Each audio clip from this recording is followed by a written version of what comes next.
2018లో ticket వచ్చినప్పుడు మీరు MLA అవగానే టోటల్ యాంటీ అయిపోయింది సార్. గొల్లమల్ల యాదవ్ ఒక్కలు అయిపోయినారు. మీది ఎమ్మటున్నప్పుడు కొంతమంది వ్యక్తులు ఒక గ్రూప్గా ఫామ్ అయ్యారు. ఎందుకు అంత సడన్గా మీ మీద విరక్తి వచ్చేసింది, వ్యతిరేకత వచ్చేసింది?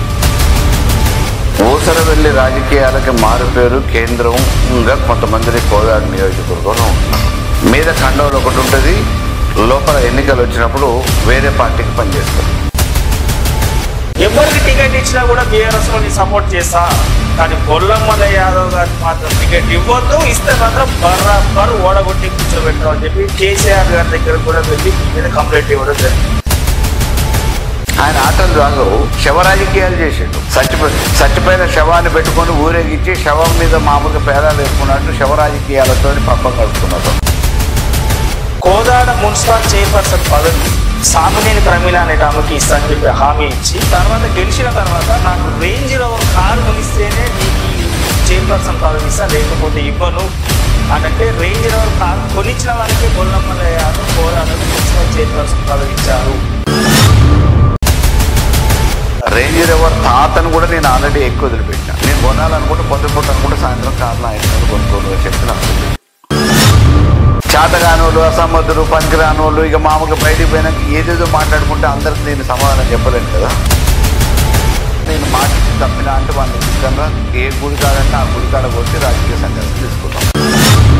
గొల్లమల్ల యాదవ్ అనే వ్యక్తి చాలా నీచ రాజకీయాలు కోదాడలో చేసిండు. ఎమ్మెల్యేగా ఉన్నన్ని రోజులు ఎంత ఘోరం అంటే ల్యాండ్, శాండ్, వైన్స్ అన్నిటి మీద వసూలు నెల మామూలు వసూలు చేసి మొత్తం వందల కోట్లు డబ్బులు సంపాదించి విశాలవంతమైన బంగ్లా కట్టుకొని ఇప్పుడు దర్జాగా ఎంజాయ్ చేస్తుండ్రు గొల్లమల్ల యాదవ్.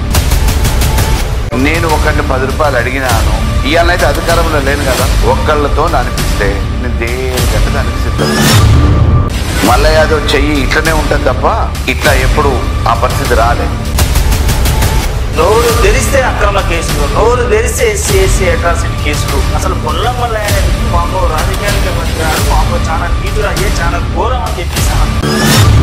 2018 నుంచి 23 దాకా ఏ రకమైన కేసులైనాయి, ఎవరి మీద కేసులైనాయి, ఏ కారణంగా అయినాయి అనేది రికార్డే కదా. వాడు లాడ్జీలో మామూలుగా వ్యభిచారం నడుపుతాడు, వాళ్ళ మీద కేసు పెడితే నేనేం చేస్తాను? ఆ చేసిన లుచ్చలు దొంగలు మామూలుగా వాళ్ళు ఉంటారేమో కానీ నాకు అవసరం లేదు. నీళ్ళ లెక్క పైసలు ఖర్చు పెట్టిన వీళ్ళ లెక్క ఉత్తల చేపలు పట్టుకున్నటువంటి లెక్క వీళ్ళ దగ్గర అనుకోవాల్సిన అవసరం లేదు. పాస్కి ఇక్కడ పోయిన ఎస్కాట్ రక్షణ పెట్టుకొని పోలీసు వాళ్ళు లెంటేసుకొని కియ్యం అనుకుంటా నేను ఎమ్మెల్యేనైనా. ఇవాళ హెలికాప్టర్లు ఎందుకు తిరుగుతుండే ఉత్తమ్ కుమార్ రెడ్డి? వచ్చినప్పుడల్లా ఎన్ని కార్లు ఎందుకు వస్తున్నాయి? ఎస్కాటు హంగామా ఆర్భాటం వాడు చేసుకునే ప్రయత్నాలు చేస్తున్నారు. నాకు ఏ హంగామా ఆర్భాటం అవసరం లేదు. నేను ఒంటరిగా అర్ధరాత్రి ఏ రోడ్డుకైనా పోగలుగుతా, ఏ గ్రామాలకైనా పోగలుగుతా, ఎవరినైనా వాళ్ళని పేరు పెట్టి పిలవగలుగుతా. ఇన్ని రోజులు రాజకీయం చేసిన ఉత్తమ్ కుమార్ రెడ్డిని పేరు పెట్టి పిలువమని చెప్పి ఒక ఊరికి మామూలుగా ఇప్పుడు పద్మావతి గెలిచింది కదా, కోదాడు చౌరస్తాలో ఉండే ఒక ఊరు పేరు చెప్తే అది ఏ మండలం ఉంటుందో పండేసుకొని ఒక్కామని బైరమ్మని చెప్పు. గొల్లమల్ల ఈ దరిద్రం పోయింది మా ఇంట్లో. ఇప్పుడు మేము వచ్చిన అదృష్టవంతం. ఇప్పటి నుంచి కోదాడ శశిసామరం అయితే ఫుల్ డెవలప్మెంట్ అయితే, అందుకే నా దరిద్రాన్ని కడిగేసి 100 కొబ్బరికాయలతో కొట్టి ఎంట్రీ ఇస్తున్నాను. పనికిరాని తలమాసినోడు చెప్పిన వాటి గురించి సమాధానాలు కాదు. ఇవాళ కోదాడ నియోజకవర్గంలో నేను కూడా రావాల్సిన అవసరం లేదు, మీరు కెమెరాలు పెట్టుకొని పోతుంది. ఆడదాని కోసం వెనకట రాజ్యాలు పోయినట్టే నీకు నమ్మలే అంటే గొల్లమల్ల యాదవ్ గారు ఎమ్మెల్యేన్నప్పుడు నేను అదే అంటున్నా పదే ఎవడో పనికిరానోడు చేతగానోడు ప్రచారం నా మీద చేయటానికే దుష్ప్రచారం చేయటానికే పనిగా పెట్టుకున్న అవలాగాడు మాట్లాడిన దాని గురించి నేను సమాధానం చెప్పాను. పద్మావతి గెలిచింది. ఎవరు ఎమ్మెల్యే? అనంతగిరి రోడ్లో ఉన్న ఆంధ్ర అయినా ఎమ్మెల్యే. ఉత్తమ్ కుమార్ రెడ్డి ఉన్న కాంగ్రెస్ అంటే ఇక ఆయనే షాడే ఎమ్మెల్యే. వాళ్ళు ఎప్పుడు చుట్టపు చూపుగా విహారయాత్రకు వచ్చినట్టు టూరిస్ట్ మాదిరికి వస్తారు. మిగతా రోజులలో ఏమున్నా కానీ కింద లైన్ కట్టాలని కడతారు అనంతగిరి రోడ్లో. చెప్పేటోనికి సిగ్నల్ ఉండాలి, వినేటోళ్ళకి వివరం అని ఉండాలి కదా. ముందలు తింటున్నారని బొక్కలు మెడలు వేసుకొని తిరిగితే కరెక్ట్ కాదు. ఎదుటోళ్ళ మీద అబండాలు వేస్తే ఏం చేస్తాము? వాడేమైనా పెద్ద శ్రీరామచంద్రుడా?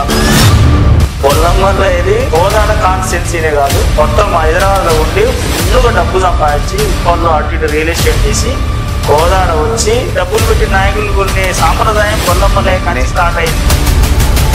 ఆ పనికిరాని వెధవ ఎవడో మాట్లాడిన దాని గురించి సమాధానం నేను చెప్పడం కూడా బాగుంటుంది. ఏదో ఉత్తమ్ కుమార్ రెడ్డి లెక్క ఎక్కడో తుంగతుర్తులు పెట్టి హైదరాబాద్లో స్థిరపడి మళ్ళీ కోదాడు ఏడుతో బస్ స్టాండ్లో దిగి దోలాడుకుంటూ రాలేదు. మరి ఇంత ఇక్కడ మీరు స్థిరంగా ఇక్కడ పుట్టి పెరిగిన వాళ్ళు ఎట్లా కంటిన్యూగా హుజూర్నగర్ పోదారు ఎట్లా ఇక్కడ మొత్తాడు కట్టిన మగవాడు లేక, కోదాడులో ఆ పార్టీలో మొత్తాడు కట్టిన మగోడు లేక, నీ పెత్తనమైంది మేము ఉన్నాం కదా అని చెప్పి అనేటోడు లేక, అప్పుడు కూడా ఈయన పుట్టి పెరిగినోడు ఎవడు కూడా సమర్థుడు లేడనే పేరు మీదనే కదా ఢిల్లీలో ఏడనో ఉద్యోగం చేసుకునేటువంటి తీసుకొని వచ్చి కోదాడు గొప్ప చెప్పారు. ఆ తర్వాత ఆయన ఇంటికి పారిపోయిన తర్వాత ఎవడు మగోడు లేనట్టు భార్య తీసుకొచ్చి ఇక్కడ పెట్టినప్పుడు కూడా మీసం మెలేసి నేనున్నా మాకెందుకు ఇయో మేము పార్టీని బతికించినాం కదా, నువ్వే పెద్ద మగోనివా ఈ కాంగ్రెస్కి అని చెప్పేసి అన్నోడు ఎవడు లేడు కదా. అందుకే కదా భార్య కూడా